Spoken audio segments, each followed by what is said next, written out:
Om Swastiastu, kami dari kelompok 7. Di sini kami akan mempresentasikan jawaban soal UAS tugas perpustakaan. Perkenalkan, nama saya Ratna Indrayanti, NIM 21186206012, Prodi PGSD semester 3. Baik, perkenalkan nama saya Niwayan Eva Dwiyanti, NIM 21186206023. Baik, di sini saya akan menjawab pertanyaan nomor 1, yaitu yang jenis-jenis perencanaan. Pertama, perencanaan itu adalah sebuah proses yang dimulai dari penetapan tujuan organisasi, menentukan strategi untuk pencapaian tujuan organisasi tersebut secara menyeluruh, serta merumuskan sistem perencanaan yang menyeluruh untuk mengintegrasikan dan mengkoordinasikan seluruh pekerjaan organisasi hingga tercapainya tujuan organisasi. Dan ada jenis-jenis dari perencanaan, yaitu pertama, rencana operasional atau operational plans, yaitu adalah rencana yang merupakan penguraian lebih terinci mengenai bagaimana rencana strategik akan diimplementasikan. Rencana operasional antara lain meliputi rencana produk, rencana keuangan, rencana fasilitas, dan rencana personalia. Yang kedua, rencana tetap.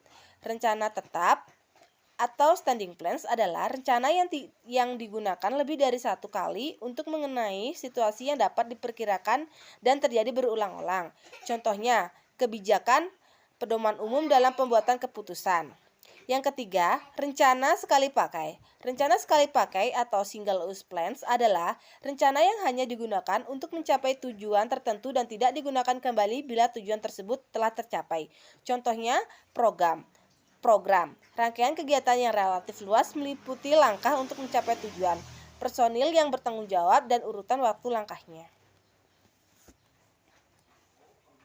Baik, jawaban nomor 2 yaitu menyusun rencana strategi perpustakaan, menyusun rencana dan program kerja tahunan, menyusun program pengembangan perpustakaan, mengorganisasikan sumber daya dan dana, membimbing dan membina sumber daya manusia dan unitnya, mengkoordinasikan penyelenggaraan bidang-bidang yang ada di unitnya.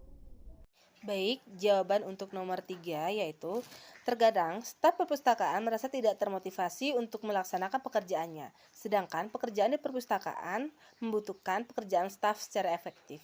Maka dalam hal ini, motivasi penting sekali. Motivasi yang pertama yaitu merasa bersyukur dan bangga hingga menjadi seorang pustakawan. Karena motivasi seorang akan tumbuh bila mereka merasa dihargai. Jadi, jangan merasa rendah diri. Yang kedua, jangan mencela pemerintah. Ketika ada berbagai tekanan, kekerasan atau perubahan sudah menjadi naluri manusia untuk mencari orang lain untuk dikambing hitamkan. Namun hal ini tidak akan memecahkan masalah dan justru akan menambahkan tekanan sehingga pustakawan kehilangan motivasi. Yang ketiga, perhatikan apa yang sedang dilakukan staf dan selalu berikan komentar bila sesuatu dilakukan dengan baik. Berikan pujian untuk mereka agar pekerjaan mereka menjadi lebih baik lagi. Jawaban nomor 4 yaitu, adapun upaya yang akan dilakukan untuk peningkatan pengelolaan perpustakaan sekolah, antara lain yaitu yang pertama, program kegiatan perpustakaan sekolah. Sebagai unit penunjang, perpustakaan sekolah harus selalu berupaya untuk meningkatkan kualitas dan kuantitas serta pengembangan perpustakaan menuju perpustakaan yang mampu menyediakan informasi yang cepat dan tepat. Untuk itu, sekolah harus mengupayakan pembenahan dan peningkatan pelayanan perpustakaan. Upaya untuk pembenahan dan peningkatan pelayanan kepada pengunjung perpustakaan dapat dilakukan melalui kegiatan yang kedua, yaitu pengadaan koleksi pustaka. Pengadaan koleksi pustaka adalah segala upaya yang dilakukan untuk menambah koleksi perpustakaan sekolah agar dapat menunjang proses belajar mengajar. Pengadaan buku perpustakaan dapat dilakukan melalui melalui yang ketiga yaitu sumbangan dari pemerintah. Perpustakaan sekolah biasanya mendapatkan buku-buku bacaan dari departemen-departemen yang terkait pembelian. Pengadaan buku-buku teks dan referensi dengan jalan membeli merupakan jalan yang terbaik karena sekolah dapat memilih buku yang benar dibutuhkan oleh sekolah maupun mencari dari internet.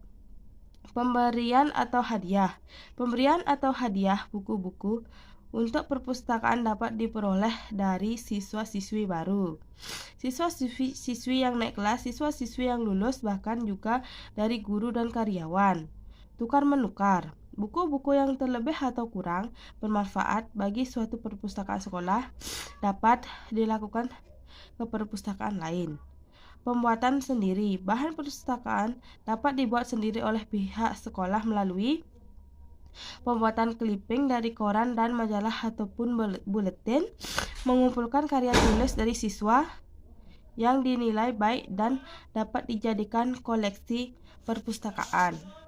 Baik, soal untuk nomor 5, ini penjelasannya.